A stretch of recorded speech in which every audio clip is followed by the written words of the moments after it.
everyone, my name's Michelle and this is my channel Sewing Bunny. Thank you for joining me in my video today, which is what I made in September and October. So I've combined these 2 months together because I didn't make a lot in September. I just made one item in September. So I thought I would combine September and October together. Before I get going, I'll let you know what I'm wearing. This is a beautiful Atelier Brunette French terry, really nice, and I made it into one of my favourite jumper patterns, probably actually my favourite jumper pattern, which is the Sew House 7 toaster sweater.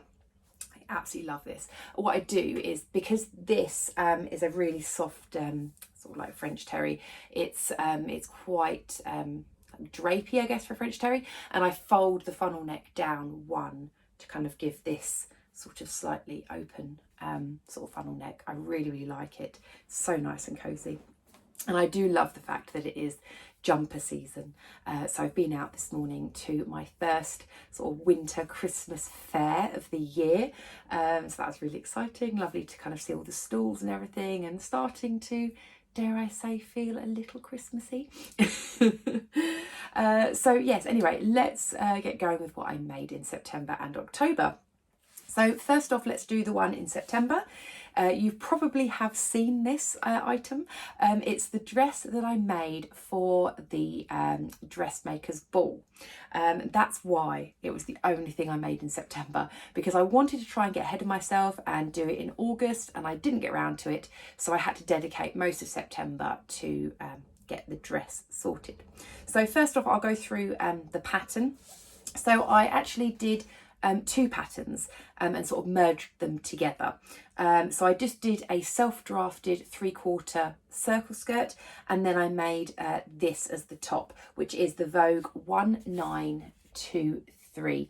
And I did this version here with the slightly shorter sleeve. So it is this crossover wrap top, and the sleeves have like a little sort of like ruching at the top, and it's all made in a stretch fabric, and I did more or less exactly what this model has done here and made it in a stretch velvet.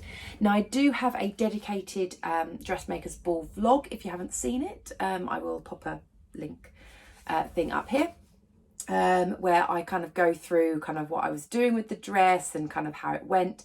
And if you had seen that video, you'll know that it did take quite a bit of work. I made quite a few mistakes on it, but I got there in the end.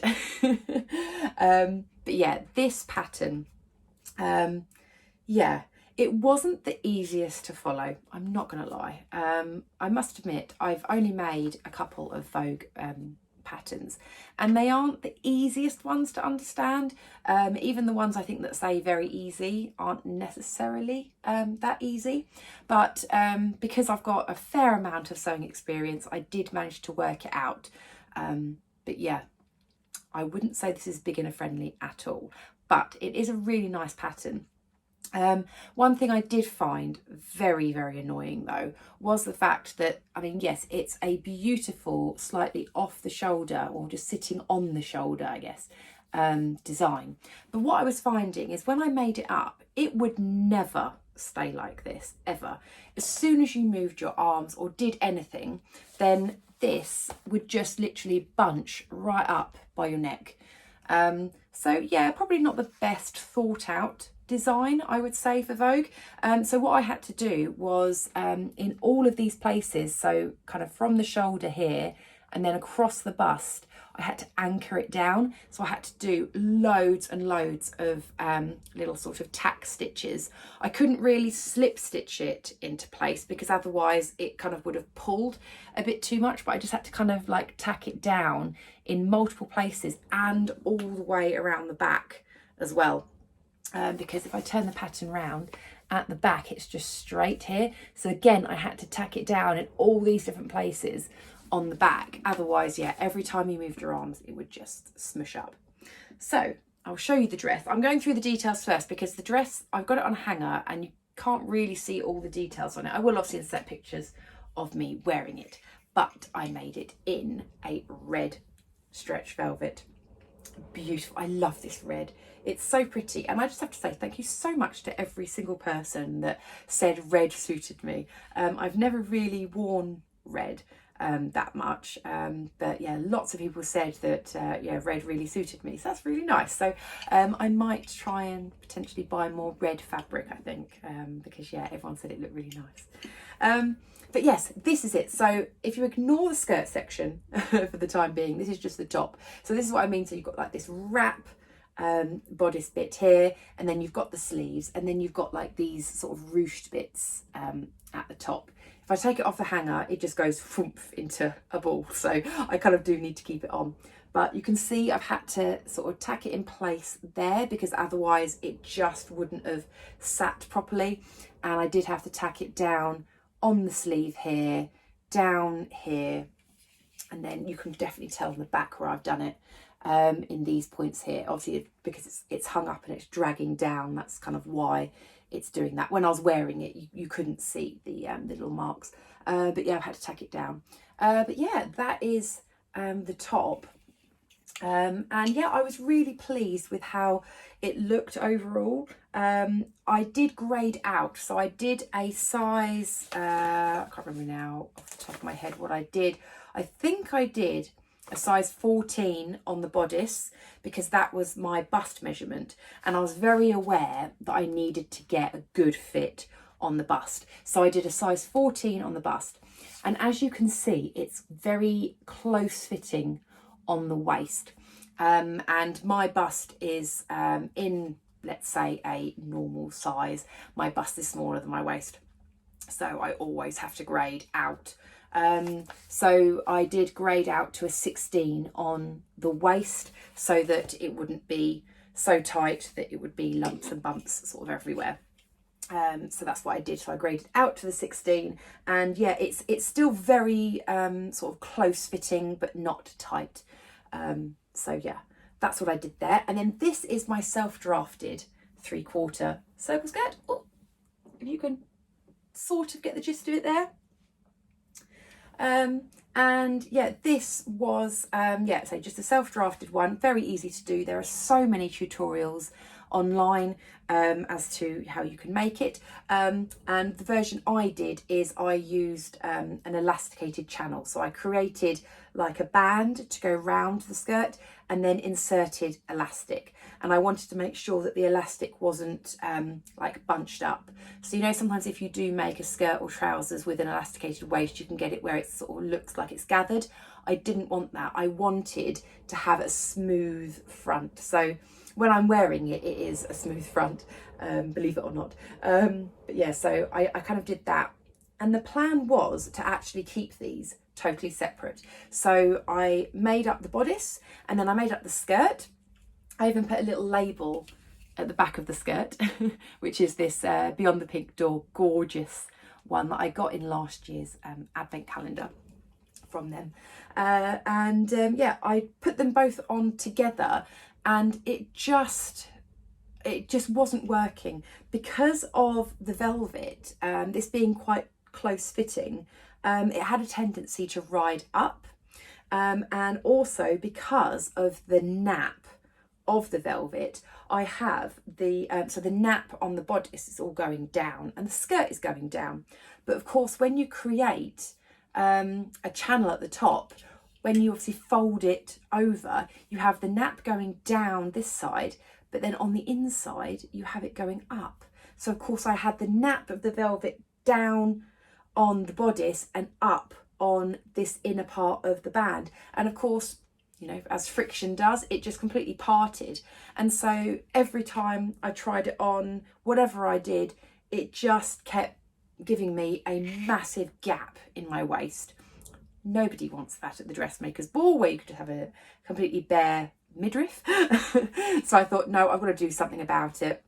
So what I did is I put it on, made it sort of sit where I wanted it to. My husband Stuart helped me sort of pin everything in place, and then what I did is I stitched in the ditch around the elastic, so all the way down here, and I'm pretty happy with my work there. I think you can barely see that I've stitched in the ditch all the way around there, and so that's why this bit of elastic is kind of loose around the whole skirt, is because I've just stitched in the ditch there. So it managed to work out all well in the end. It's got a really nice fit to it. I am really pleased with it. I then did have a slight drama when I was pressing the skirt, because the hem on this, you can see probably already that it is quite sort of wavy. Certainly not as bad as it was. Can you just see just there, I've got some sort of waves going around there. It's not too bad when you stretch it out. It's just, yeah, sometimes it can be a bit sort of there. Can you kind of see there? And it was awful when I first did it, because again, it's just the friction of the nap of the fabric. Of course, as I did a double fold, and then when I'm sewing it, it's just kind of going against each other. And so, yeah, it was quite bad. So I did need to press it. And I know that pressing velvet is very, very risky. I used like the towel method, where you put like a towel down and pop it down with another sort of cloth on the top to try and keep the nap. But I did have to do a fair amount of pressing to get it how it looks now, because it was one of those things of I couldn't have left the hem that wavy, even for, you know, sewists who are very forgiving, and, you know, everyone knows what it's like. I know people would have looked at it and gone, that's a dodgy hem there, Michelle. So I was like, no, I had to take the risk. And in doing that, unfortunately, I did change the colour of the nap a little bit. So if you've used velvet before, you'll know. If you do, you might not be able to see it on here. Actually, I don't think you can see it at all here. But it changed to a slightly darker colour where I'd pressed. So to combat that, I did have to press a little bit up the skirt to try and blend in the darker tone with the lighter tone. So you probably won't be able to see it on there at all. Yeah, you can't really see it in this light. You might be able to see it in some of the pictures that I show, but yeah, I did have to sort of do some pressing, but yeah, you can't really see it at all actually there. And to be honest, nobody noticed the colour change. I'd much rather have had the colour change issue than the wavy hem issue. But yeah, overall, really pleased with it. And so I'll insert some pictures of me wearing it. I had an absolute blast at the ball. Again, if you've seen my video where I'd kind of shared all about it, you'll know how much fun I had. And yeah, really do recommend, if you do want to give the Dressmakers Ball a go, then yeah, it is a really, really good time. So yeah, that was what I spent all of September doing. And then on to what I made in October. So let's start off with my Vienne dress. So I don't have the pattern with me here, but I will insert a picture of the Vienne dress. It's by Size Me, and I saw this dress actually when I was at the Dressmakers Ball. One of the lovely ladies who I met up with was Sarah from So Sarah Style. She's got a YouTube channel and she's on Instagram. And it was the first time I'd met her, and she was wearing a Vienne dress. And I was like, it's a beautiful dress. And she was like, oh yeah, you'd love it. It's really nice, you know, elasticated waist. It's really comfortable. Definitely give it a go. And she totally inspired me to try it, and I'm so glad I did. And then I met up with Sarah again, along with some other friends, when I went to the Knitting and Stitching show at Ali Pali in London. And I thought, oh, I'm going to make a Vienne dress specially for the occasion. Completely inspired by Sarah. And this is my Vienne. So it's in this beautiful viscose twill fabric. I think a viscose twill in this dress is perfect for sort of like the autumn. It keeps you sort of reasonably sort of warm enough, because it's obviously slightly heavier than a standard viscose, but still lovely and light and flowy. And this fabric is this sort of navy blue, sort of inky blue, with these sort of, I don't know, like sort of shattered tile kind of effect. It's really, really pretty, sort of like mosaic sort of thing. I don't really know really, but it's a Mind the Maker fabric that I have had in my stash for so long. It originally came as part of a kit. I think I got it from like Lamazi Fabrics. They did a Tilly and the Buttons indigo kit with this fabric, and I loved the fabric so much, but I never made the indigo from it because I was quite new at sewing. and I knew this was a designer fabric, so I was a bit scared of using it. So I did the indigo using a different fabric, which I've made a few times. And then, yeah, this was sitting in my stash, and I just thought it would be absolutely perfect for this dress. I love how it looks. So you've got these sleeves, which are, yeah, the half length. They sit right in the elbow. And what I did is on the elastic, I didn't go by what the pattern suggested. I went with what I felt comfortable on the sleeve. Similar with the elasticated waist as well. I didn't do the measurements in the pattern. I just measured the elastic around my waist to what I felt as being comfortable. And some of the details of this dress. So you've got this keyhole opening at the back, and this button. I'm so happy with this button. So I used all the other buttons for a different project and had one left over, and how nice does it match with the greens and everything. I really, really like that button. It's a lovely finishing touch. I also finished it off on the inside, the neckline, with Specky Seamstress bias tape. I think you are just meant to use the fabric for it, but I wanted to add that cute little touch, so this lovely sort of heart tape measure. The pockets in this dress are lovely. They are reasonably sort of deep pockets. If I just pop one in there, you can see I can get quite a lot of my hand sort of in there. It's a nice deep pocket, and they're also anchored in place as well, so you kind of sew the pocket along in the waist and it just anchors it down. So it's not like one of those Final Thought sort of pockets, you know, like the side seam pockets where they just kind of flap about sort of in and around. They're actually anchored down, so they always stay in place. So it's quite nice when you're like ironing it as well, kind of all stays in one place. And yeah, overall I'm so pleased with the dress. I love how it looks. One thing I will say about the pattern, I mean, it's very easy to follow, really enjoyable make. There is a sew along that Donna does as well for this. I didn't personally follow that, I just followed the instructions, but there is a sew along, so that's really good from her. But one bit I did struggle with was the sleeve insertion. And when I met up with Sarah again, and I was wearing this, she did say, she goes, how did you get on with inserting the sleeves? And I said, I did struggle a little bit, I must admit. And she said that she had a similar experience. So it's good to know that it wasn't just me. I mean, it could have just been that both of us, you know, just, you know, maybe not very good at the insertion of the sleeves, but I do personally think that next time I will change how the sleeves are done. So in the instructions, it tells you to ease in the sleeve.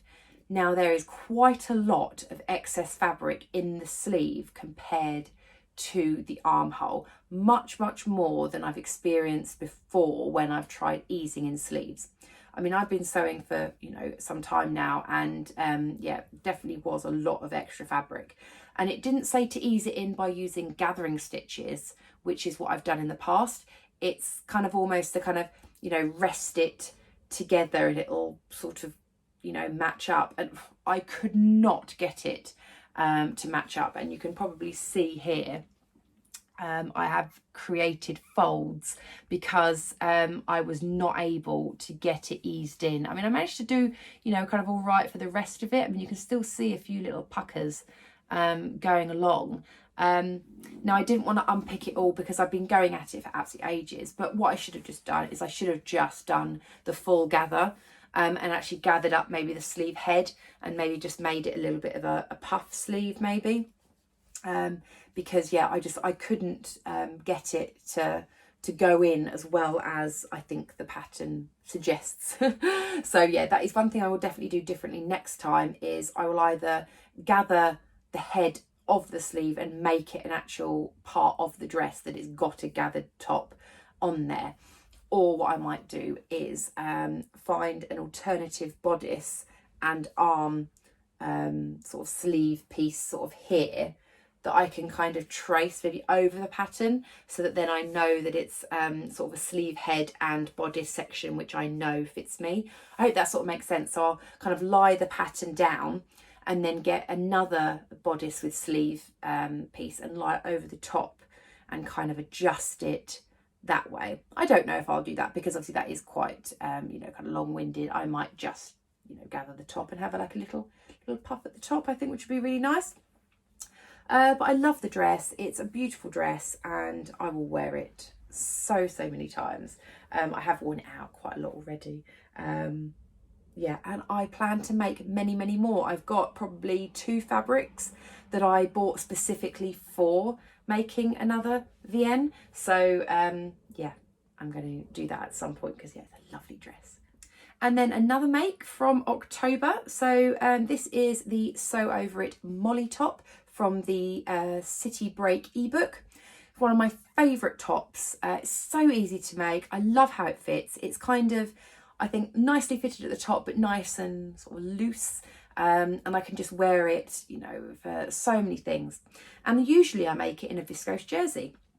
But this time I wanted a sort of autumn winter snuggly version. So I made it from a lightweight sweater knit, which is this one. And oh, it's so lovely. It's so fluffy, this fabric. This is from Minerva. And I bought it quite a while ago in their, I think it must have been like their January sale or something like that. And it only cost me a few pounds, I think, for 1.2 meters, which was the remnant piece of it. I love the colour. I love this minty colour. And you can see there those sort of fluffy bits on it. So it's really nice and lightweight. You can see how nice and light it is.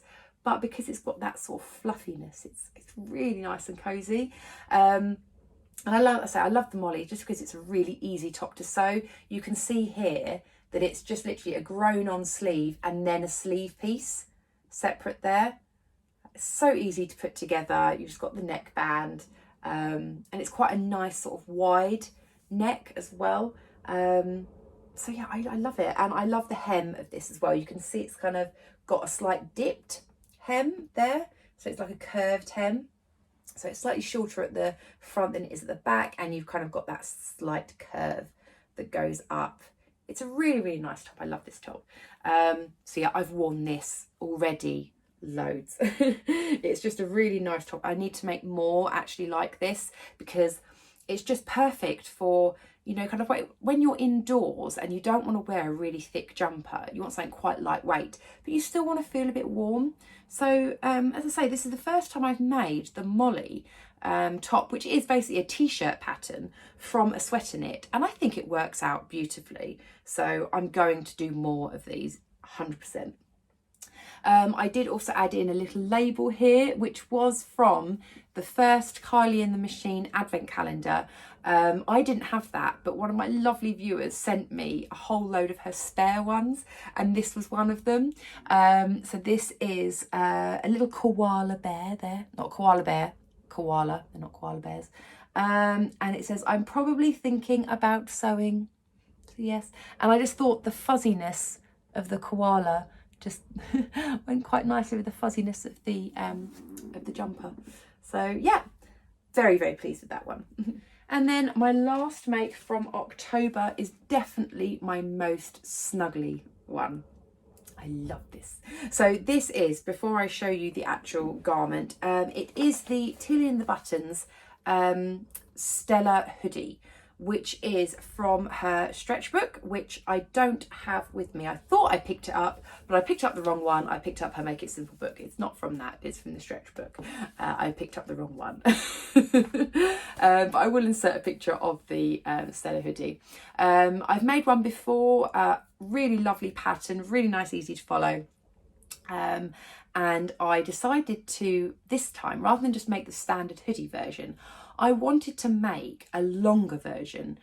Now in the book there is a dress version, so one that goes sort of just above the knee, but I didn't want to make a dress as such. I wanted to make one which was just long enough to just cover my bottom so that I could wear it with leggings. So I didn't want it like a full-on dress. I just kind of wanted it more like a sort of tunic length, just to be a little bit more kind of snug, I guess.